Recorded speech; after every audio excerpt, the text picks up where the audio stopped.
Hi guys, I'm Erik Voss, and this is a review of Ready Player One, the new movie directed by Steven Spielberg based on the novel by Ernest Cline about a contest set in a global virtual reality video game. Now you may have seen some of New Rockstars' other videos breaking down the countless Easter eggs in the trailers, and since Ready Player One is a story centered on hidden Easter eggs as a plot device, and egg hunting is a big part of what we do here, this was really an overwhelming joyride for us. Those showers could not be cold enough. Yeah, gross, I know. Eventually we'll cover all of the Easter eggs in this movie, but for right now, I want to dive a bit deeper and analyze why this film is winning over so many of us, and what details in the movie might bug you. And don't worry if you haven't seen the movie yet, because this is a spoiler-free review. Okay, at its core, Ready Player One poses a central question. Can a video game be a movie? Or can a movie be a video game? Ready Player One follows Wade Watts, a kid living in the year 2045 when society escapes the troubles of the real world into a virtual reality network called the Oasis.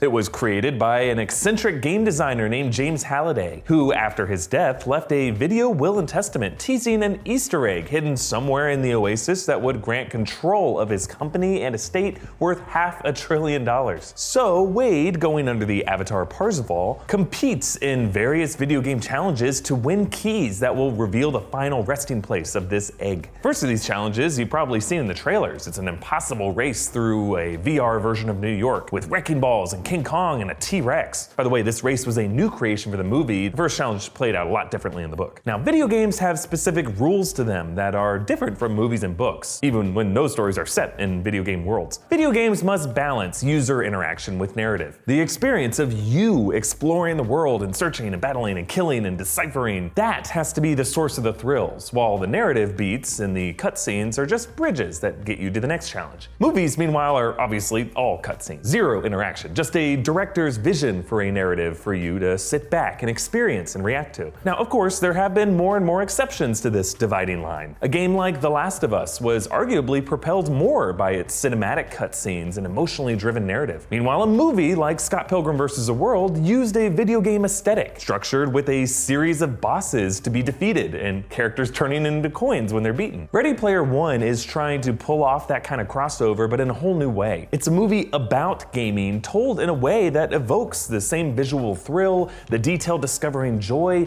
and the heart-pounding action that a great video game gives us. And I would say for the most part, Steven Spielberg succeeded in that challenge in three key ways. First, the film is truly immersive with dizzying escapism. Really, this is just such a fun film to look at. The Oasis in this film is presented as a place that you'd really want to spend all of your time in, like the best games. Spielberg's effects team put so much care into the design of the Oasis's rustling leaves, the way VR touch translates into physical sensation in the real world. Ow, ow. The little details of what it looks like when avatars log out. Now, a common complaint from some critics is that some movies put too much emphasis on spectacle over substance. For example, James Cameron's Avatar or the Marvel films. But I think we forget that when it comes to movies, sometimes it's okay for the spectacle to be the substance. Visual effects has been a key component to the art form of cinema since the beginning. Visionaries like Spielberg and George Lucas understood the importance of escapism in movies, and it's why they and most other directors prefer audiences to see movies on a big screen in theaters. In Ready Player One, Spielberg recognized that for a lot of gamers, immersion is everything, and it's okay for movies to embrace that too. Now, the second win for Ready Player One was the joy it evokes and the way that it uses pop culture to tell the story. As I mentioned before, Ready Player One is a story all about Easter eggs, and that hunt is an interesting driving force that also makes the movie itself a hunt for us to catch all the cameos. It's the same kind of joy that you get when you're watching movies like the Lego movies, or a Pixar movie, or the animated background gags on shows like Rick and Morty. There's just so much detail packed in the periphery. And one of the things I liked about the book is that it points out that Easter eggs and hidden details really started in the world of gaming, clues hidden by the game designers for only the most obsessive gamers to find. And as we're seeing now with movies and TV, that whole idea of a deeper level of meaning and engagement that you might have missed the first time around has driven so much of what we love today.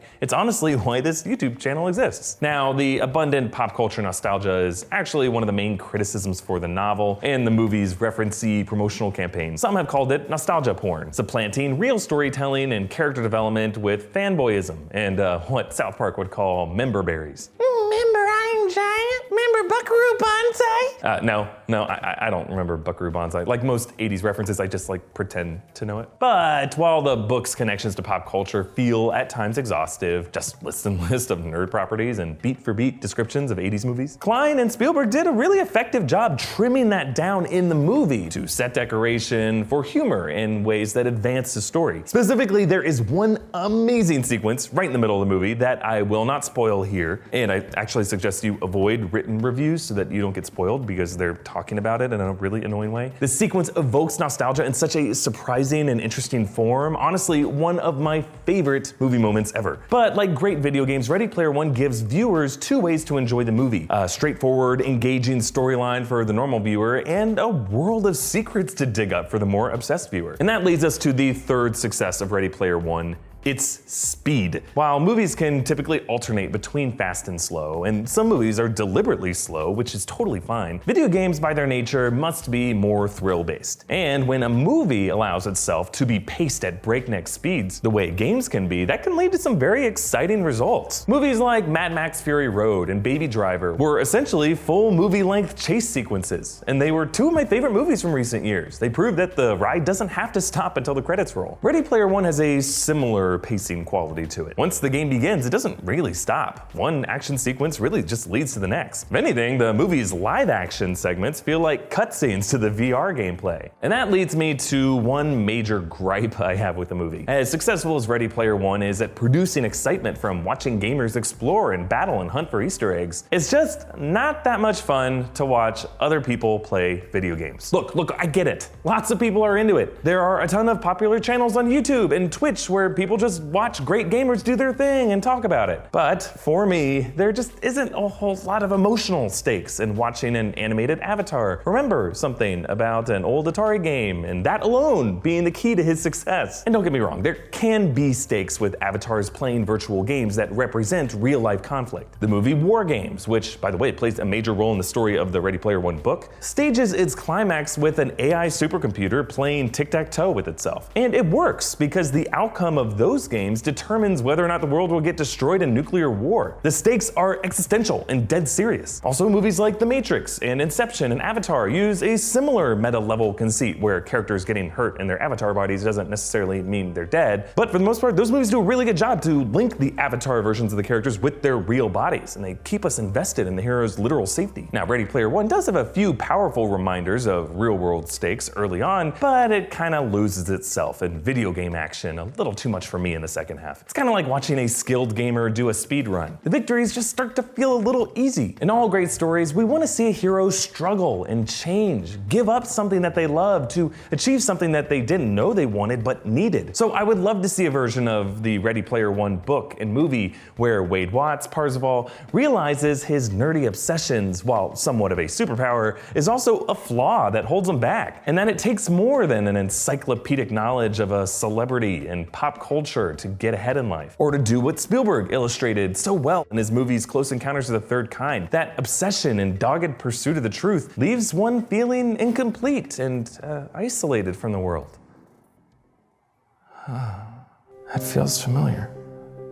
But nope, remember? Ready Player One is a young adult novel, and this movie is meant for kids. We don't want to think about life when we were kids who wanted to escape it and win it. So if that childhood desire results in an enjoyable, beautiful 2-hour-long video game cutscene filled with references to my childhood, I'm all for it. And if letter grades matter to you, I don't know, a B? B+? B+, yeah, if we give bonus points for that amazing midsection sequence that's impossible to overlook. It's that great. But a question I want to throw over to you guys. If you had access to the Oasis and could pick a cinematic universe or video game to spend all your time in, what would it be? Me? Easy. Aliens. I would be the first volunteer for a Wayland exposition to LV-426. Now, some Gunters love finding eggs. I just want to shoot them with grenades. Comment down below to let me know your thoughts, or tweet me directly at Erik Voss, and follow New Rockstars on Twitter for updates on our videos. I also want to give a quick shout out and thanks to Stardust and RealD3D for screening Ready Player One so early so I could get in and watch it. Actually, go check out my first take reaction to the movie right after the screening ended on New Rockstars Stardust page. And like this video and subscribe subscribe to New Rockstars for more in-depth breakdowns of stuff like Ready Player One and